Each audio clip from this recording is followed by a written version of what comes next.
नमस्कार मित्रों, TV 20 news पर मैं हूं आपके साथ अशोक वर्मा।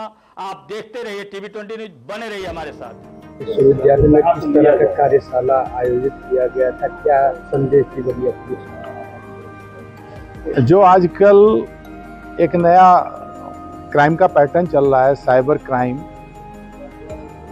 जो वर्तमान हमारे डीजीपी महोदय हैं, उनका ये विशेष इस पे बल है कि प्रदेश भर के सभी 75 जनपदों में एक इस तरह का कार्यक्रम चलाया जाए जागरूकता का, जिसमें समाज के सभी लोगों को, स्कूल, विश्वविद्यालय, डिग्री कॉलेजेस, व्यापार मंडल और जो स्टेक होल्डर्स हैं, सामान्य नागरिक, उन सभी को इस चुनौती के प्रति सचेत किया जाए, जागरूक किया जाए।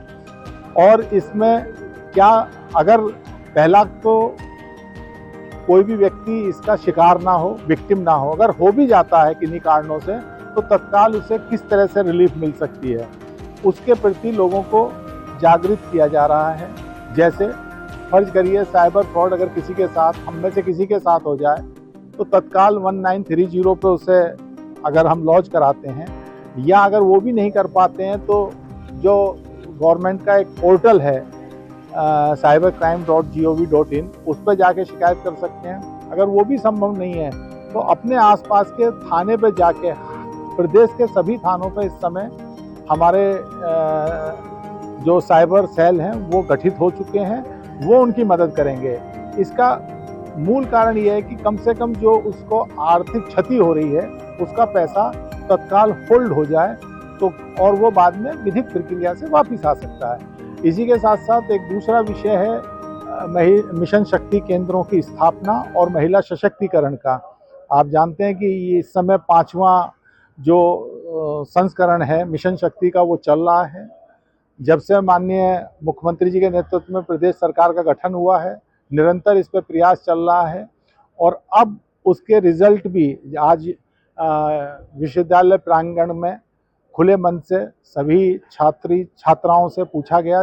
ना केवल विश्वविद्यालय की छात्राएं थी, बल्कि और भी स्कूलों की आई थी कि किसी तरह की दिक्कत, तो सभी लोगों ने एक संतोष व्यक्त किया। और जो बदलाव की अपेक्षा की गई थी इस मिशन शक्ति अभियान को चलाते वक्त, आज से जब 2017 में सरकार का गठन हुआ है, तो उसके जो प्रतिफल है वो दिख रहा है। इसी के साथ साथ एक विषय जो निश्चित रूप से हम लोगों के लिए बड़ा चिंता का विषय है, यातायात और सड़क सुरक्षा। यातायात नियमों का उल्लंघन, यद्यपि उसमें सुधार हुआ है, लेकिन एक आंकड़ा जिसे हम देखते हैं सामान्य रूप से एक्सीडेंट की संख्या और उसमें हताहत होने वाले लोगों की संख्या, वो थोड़ा अभी भी विचलित करता है सभी लॉ एनफोर्समेंट एजेंसी को।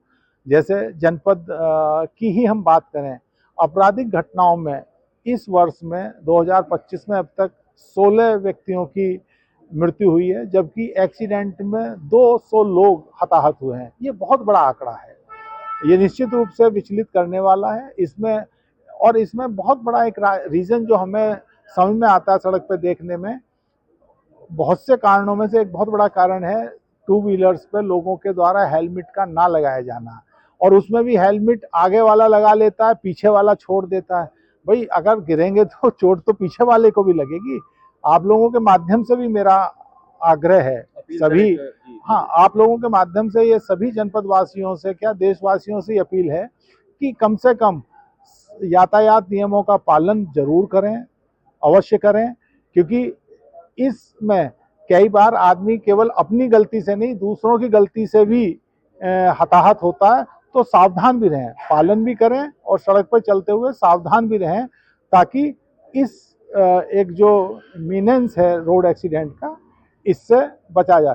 इन्हीं सब बिंदुओं को लेकर आज विश्वविद्यालय में वाइस चांसलर महोदय ने भी इस कॉन्फ्रेंस में प्रतिभाग किया तथा अपने बहुमूल्य सुझाव सबको दिए। तो उम्मीद है इससे लोगों पर सकारात्मक प्रभाव पड़ेगा और आने वाले समय में निश्चित रूप से सुधार भी होगा।